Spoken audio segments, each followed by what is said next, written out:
هنكمل السلسلة بتاعتنا وهنتكلم النهاردة على زون 2. لو ما شفتش فيديو زون 1 وقف الفيديو وشوفه الأول عشان تعرف احنا بنتكلم عن ايه بالظبط وتكون فاهم ايه هي الهارت ريت زونز. لو عايز تعرف ازاي تحرق دهون صح يبقى لازم تشوف الفيديو ده وشوفه للآخر عشان تاخد كل معلومة فيه مهمة جدا. زي ما اتفقنا معرفة الزونز مهمة جدا لأي شخص رياضي سواء لسه بادئ رياضة أو محترف. عرفنا في الفيديو اللي فات ازاي زون 1 مهمة جدا، والنهاردة هنعرف ايه هي زون 2 وأهميتها وازاي نحسبها وازاي نعرف اننا اصلا في زون 2. اشترك في القناة وفعل الجرس عشان يجيلك كل معلومة بنقولها، وشير مع اصحابك عشان يستفادوا زي ما انت هتستفيد.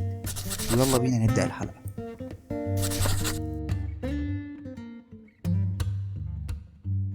زون 2 بتكون 60% ل 70% من الماكسيموم هارت ريت. مراجعة سريعة على ازاي تحسب الماكسيموم هارت ريت. زي ما قلنا في اول فيديو الماكسيموم هارت ريت بيكون مختلف ما بين كل واحد والتاني على حسب العمر. فمثال الراجل اللي عنده 30 سنة يبقى الماكسيموم هارت ريت بتاعته 220 ناقص 30 هيساوي 190. يبقى الراجل ده الزون 2 بالنسبة له 114 نبضة ل 133. فزي ما قلنا طول ما نبضه في الرينج ده يبقى كده شدة تمرينه تعتبر في زون 2.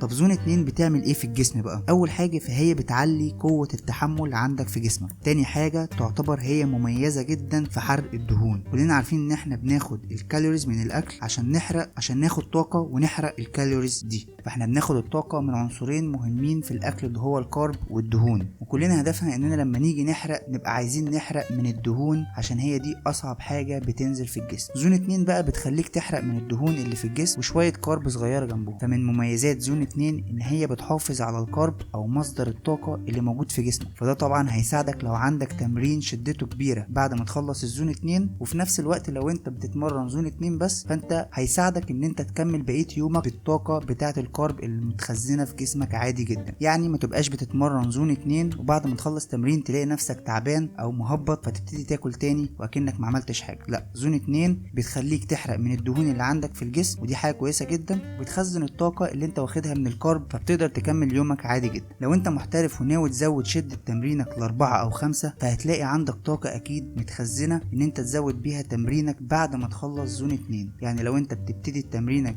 بزون 2 بعد كده عايز تتمرن تاني في شدة تمرين 4 و5 فهتلاقي عندك طاقة متخزنة ان انت تكمل تمرينك. فزون 2 مش بتحرق من الكارب زي ما قلنا، هي بتحرق من الدهون. لا، دي كمان هتساعدك ان هي تعلي قوة التحمل بتاعتك في التمرين زي ما قلنا.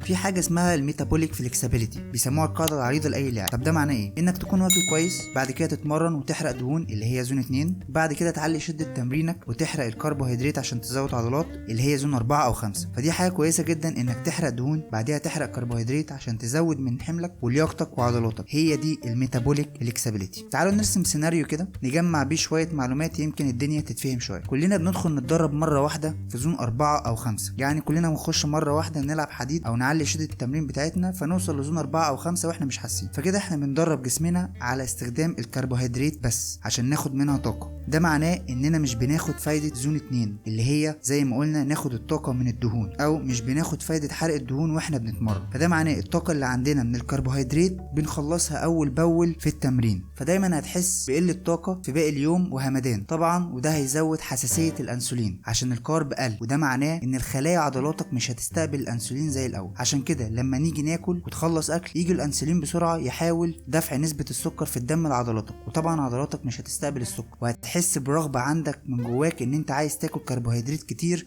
وعايز تاكل سكر كتير لان انت اوريدي ما عندكش طاقه ان انت تكمل بيها بقيه يومك. هي دي حساسيه الانسولين. الانسولين عندك بيقل فانت عايز تزوده، فانت لازم تمشي ورا الميتابوليك فليكسبيليتي اللي احنا لسه متكلمين عنها وتحرق من الدهون بدل ما تحرق من الكربوهيدرات عشان تكسر جزيئات الدهون وتاخد الطاقه اللي هتقدر تتمرن بيها تمرينك اللي شدته في زون 4 أو 5. يعني انت هتخش تتمرن في زون 2 هتكسر جزيئات الدهون وهتاخد من الدهون دي الطاقة بتاعتك اللي انت هتقدر تتمرن بيها في زون 4 أو 5. فبالتالي هيكون في طاقة في جسمك اللي هي متخزنة من الكربوهيدرات اللي موجودة في جسمك، فمستوى الأنسولين في جسمك هيكون متوازن ومظبوط. مدة التمرين في زون 2 من 3 ل 4 ساعات في الأسبوع هيكون كفاية جدا. ده معناه إنك هتقدر تجمع بين تمرين الزون 2 مع الأوزان. فانت ممكن تبقى مخصص يوم بحاله لزون 2، ممكن تبقى مخصص يوم زون 2 مع الاوزان بتاعتك او شدة تمرينك لما تعليها. الجزء الاصعب هنا بقى انك تفضل في زون 2. زي ما قلنا ما ينفعش ازود شدة التمرين مرة واحدة. لو واحد مبتدئ وحاليا في زون 2 وعايز يبدأ اوزان فكده تمام، بس لازم يحافظ على زون 2، يعني يشيل اوزان ويحافظ على زون 2 وما يعديش لزون 3 او 4 او 5 اللي هنتكلم عليهم بعدين.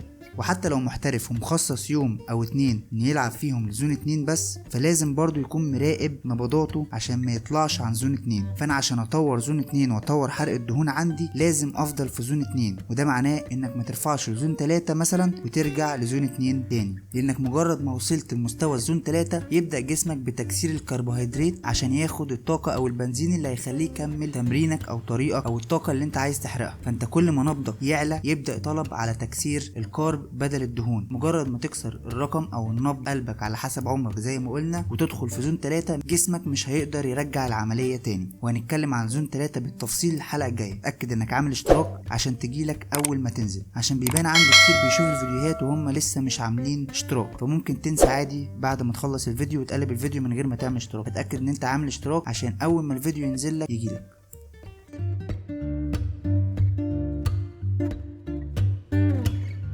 لو انت معود نفسك على زون 4 وزون 5 لفترة كبيرة، فانت صعب عليك تنزل لزون 2 عشان انت معود جسمك تحرق من الكربوهيدرات مش من الدهون. عشان كده ممكن تلاقي ناس كتير ولاعيبة كبيرة بتلعب حديد تقيل لما تيجي تجري او تمد تتعب بسرعة جدا، او مثلا مش بتعرف تلعب كروسفيت تيجي لما تلعب لعبتين كروسفيت تتعب جدا. ده عشان مش معودين جسمهم على زون 2. فزون 2 مهمة جدا جدا لحرق الدهون والتنشيف، بس الصعوبة هنا انك لازم كل شوية تبص على نبضك وتراقب عشان تفضل في رينج الزون 2، لان الناس اللي بتلعب في زون 4 وزون 5 ما بيبقاش معودين نفسهم ان هم يبصوا على نبض، لان ده كده دول اعلى نبض، هم كده مش معودين نفسهم ان هم يبصوا على نبض. فلما يجي ينزلوا لزون 2 هيبقى جديد عليهم ان كل شويه يراقبوا النبض بتاعهم، وهم كمان معودين جسمهم على النبض العالي، فصعب جدا انك تتحكم في الرينج بتاع زون 2.